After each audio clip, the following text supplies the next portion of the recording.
नहीं बात है। एक दूर-दराज के राज्य में एक खूबसूरत और नेक दिल शहज़ादी रहा करती थी, जिसका नाम था गुलबानो। उसकी खूबसूरती, समझदारी और कोमल दिल की तारीफ पूरे राज्य में होती थी।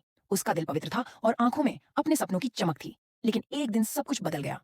उसके पिता, बादशाह ज़मीर ने अचानक उसकी शादी एक अनजान और अमीर शहज़ादे से तय कर दी। गुलबानो का दिल टूट गया, क्योंकि वो पहले ही किसी और से मोहब्बत कर बैठी थी, एक बागबान लड़के से, जिसका नाम था रिहान। रिहान महल के बाग में काम करता था, मगर उसकी बातों में सच्चाई, आँखों में साफ़गोई और दिल में बहादुरी थी। गुलबानो और रिहान अक्सर चुपके-चुपके मिलते और एक दूसरे से वफ़ादारी का वादा करते। भाग 1, जादू की आपा। एक रात, जब चाँद पूरी रोशनी में चमक रहा था, गुलबानो ने सुना कि उसकी शादी अगले चाँद की रात को होने वाली है। वो अपने कमरे में अकेली बैठकर रो रही थी कि तभी एक बूढ़ी औरत प्रकट हुई, जिसे सब लोग जादू की आपा के नाम से जानते थे। उसने गुलबानो से कहा, "अगर तुम अपनी किस्मत खुद लिखना चाहती हो, तो जादू के जंगल का रुख करो। वहाँ तुम्हें 3 परीक्षाओं का सामना करना होगा। अगर तुम सब पार कर गई, तो अपना प्यार और अपनी आज़ादी दोनों पालोगी।" गुलबानो ने बिना देर किए अगली सुबह ही जंगल की ओर सफ़र शुरू कर दिया। भाग 2, जादू का जंगल। जंगल रहस्यमय, गाढ़ा और खतरनाक था। वहां हर पेड़ से कुछ फुसफुसाहटें सुनाई देती और रास्ते खुद ब खुद बदल जाते। मगर गुलबानो ने हार नहीं मानी। पहली परीक्षा। दिल की आवाज जंगल के बीचों बीच एक जादुई झील थी, जिसका पानी शीशे जैसा पारदर्शी था। वहां झील के सामने 3 चमकते हुए दरवाजे खड़े थे, जिन पर लिखा था, 1 शहजादा, 2 ताज, 3 आजादी की आवाज गूंजने लगी। जो अपने दिल की सच्ची आवाज को पहचानेगा, वही आगे बढ़ सकेगा। गुलबानो ने आजादी वाला दरवाजा चुना, क्योंकि उसका प्यार किसी मजबूरी का नाम नहीं था।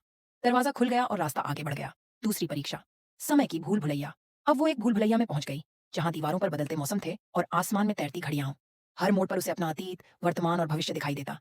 एक कोने में उसने रिहान का बूढ़ा चेहरा देखा, फिर एक आईना जिसमें वो रानी बनी बैठी थी, मगर तन्हा। गुलबानो ने कहा, "मैं समय को नहीं, प्यार को चुनती हूँ।" और रास्ता अपने आप खुलता गया।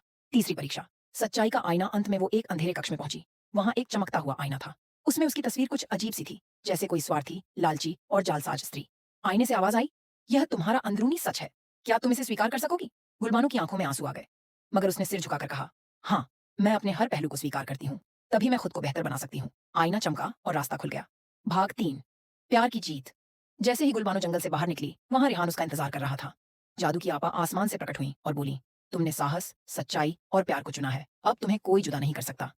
जब बादशाह ज़मीर को अपनी बेटी का साहस पता चला, तो उसने उसका फैसला स्वीकार कर लिया। गुलबानो और रेहान ने एक सुंदर सी बस्ती में मिलकर अपनी छोटी सी दुनिया बसाई, जहाँ प्यार था, सच्चाई थी और आज़ादी थी। और वहीं उनकी कहानी बन गई एक अमर प्रेम गाथा।